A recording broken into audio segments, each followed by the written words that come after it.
কাউসার, যারা মারা গেছেন তাদের বিষয়ে কি জানিয়েছেন চিকিৎসকরা? কতজন ভর্তি আছে বর্তমানে হাসপাতালে আমাদের জানাবেন। রাবি, গেল 24 ঘন্টায় দুজনের মৃত্যু হয়েছে বরিশাল শেরেবাংলা মেডিকেল কলেজ হাসপাতালে চিকিৎসাধীন অবস্থায়। এর মধ্যে বরগুনার তালতলী উপজেলার বাসিন্দা আবদুল্লাহ, যার বয়স 13 বছর, সে হামে আক্রান্ত হয়ে মারা গেছেন। এবং আরও একজন যার মৃত্যু হয়েছে হুজাইফা, 4 মাস বয়সী, বরিশাল বানারীপাড়া উপজেলার বাসিন্দা, তিনি হামের উপসর্গ নিয়ে মারা গেছেন। এবং এই পর্যন্ত বরিশাল বিভাগে মোট 21 জনের মৃত্যু হলো হামে আক্রান্ত হয়ে এবং হামের উপসর্গ নিয়ে।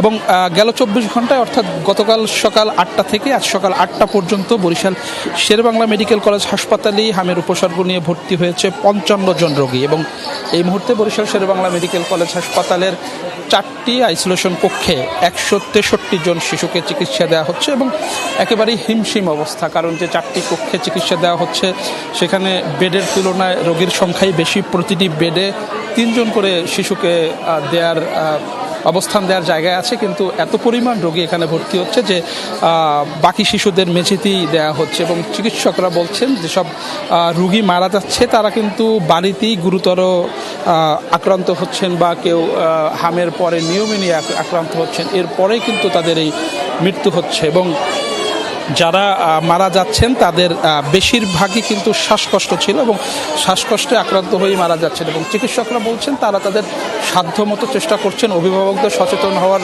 পরামর্শ দিচ্ছেন এবং হামের লক্ষণ দেখা গেলেই চিকিৎসকদের সংস্পর্শে আবারও পরামর্শ দিয়েছেন। রাব্বি। কাউসার, আপনাকে ধন্যবাদ।